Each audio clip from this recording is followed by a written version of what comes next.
शुक्रिया सर, आपने मुझे आज एक तारीखी बहस पर बोलने का मौका दिया।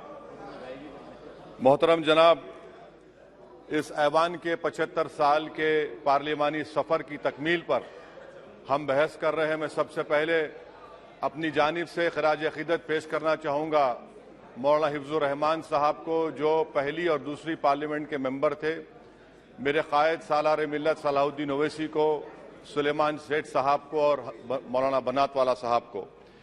जनाब मोहतरम, इस ऐवान की नाकामियों का भी जिक्र हमको करना जरूरी है। 75 साल का तारीखी सफर इस ऐवान ने मुकम्मल किया। ये ऐवान एक इमारत नहीं है मेरी नजर में, ये ऐवान इस वतन अजीज का एक दिल है, जो बाहर जो गरीब और मजलूम अवाम की तकलीफ को महसूस करे, इसीलिए मैं इसको दिल कहता हूं। मैं आपके सामने 15 मिसालें पेश करूंगा जहां पर इस ऐवान ने अपनी नाकामी का सबूत पेश किया।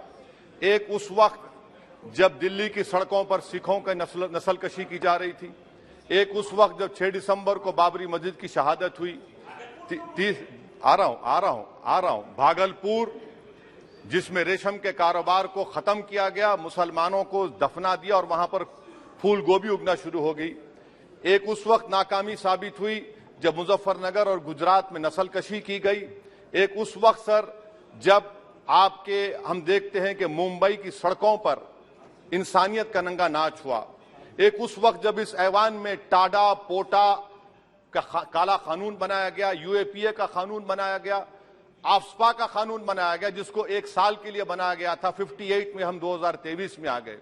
एक उस वक्त नाकामी साबित हुई जनाब, जब हम देख रहे हैं कि आज ये जो दिल है, भारत का दिल है, हिंदुस्तान का, इंडिया का दिल है, आज गरीबों में, मजलूमों में, मुसलमानों में, कश्मीर की अवाम में, दलितों में, आदिवासियों में इस ऐवान की मोहब्बत और एतमाद खत्म हो रहा है, कम हो रहा है।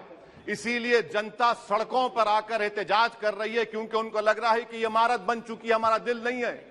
चाहे CAA का प्रोटेस्ट हो, चाहे किसानों का प्रोटेस्ट हो, चाहे शेड्यूल कास्ट के रिजर्वेशन का मसला हो।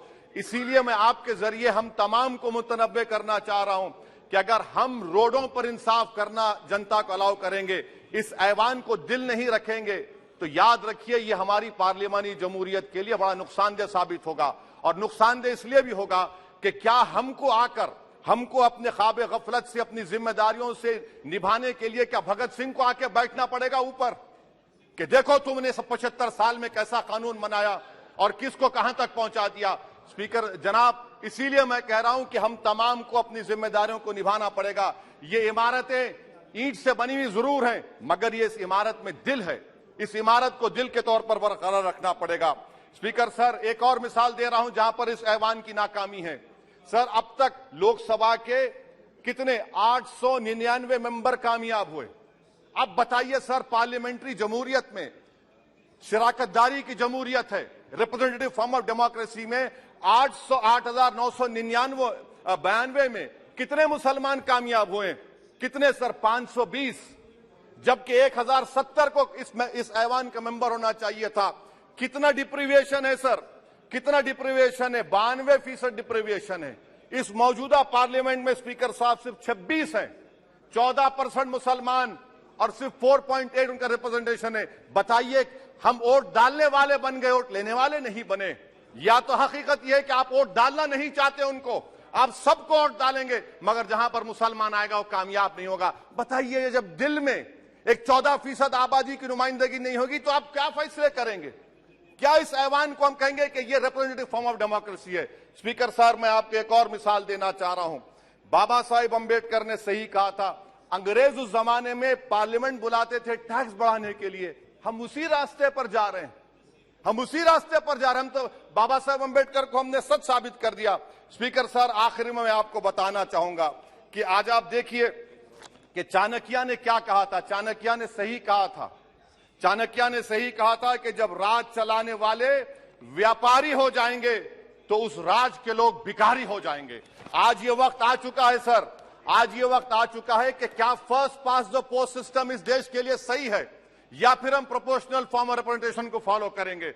First pass the post system, जिसके पास एक मजहब का वोट होगा, जिसके पास दौलत होगी, वही इस ऐवान में आ रहा है। इसीलिए हम कह रहे हैं कि आप इस जमहूरियत की ना कहीं ये जमहूरियत कमजोर ना हो जाए। मुझे इस बात का डर है सर। आखिर में मैं खत्म करने से पहले एक बहुत बड़े शायर ने कहा था, उस पर खत्म करना चाहूंगा कि अभी चिरागे सरे राह को कुछ खबर ही नहीं, अभी चिरागे सरे राह को कुछ खबर ही नहीं, अभी गिरानिए शब में कमी नहीं आई, अभी गिरानिए शब में कमी नहीं आई, निजात दीदे दिल की घड़ी नहीं आई, चले चलो कि मंजिल अभी नहीं आई। स्पीकर साहब, आखिर में याद रखिए एक बात को मैं सबसे कह रहा हूं कि पिच बदलने से गेम नहीं बदलता, गेम को बदलना पड़ेगा। आप पिच बदल रहे हैं, वरना याद रखिए जब तक हम अपने जमहूरी उसूलों पर, रूल ऑफ लॉ पर, संविधान पर अटूट अमल नहीं करेंगे, वरना याद रखिए कहीं नई इमारत भी हिटलर की राइक्सटैग की इमारत ना साबित हो जाए। बहुत बहुत शुक्रिया सर। नहीं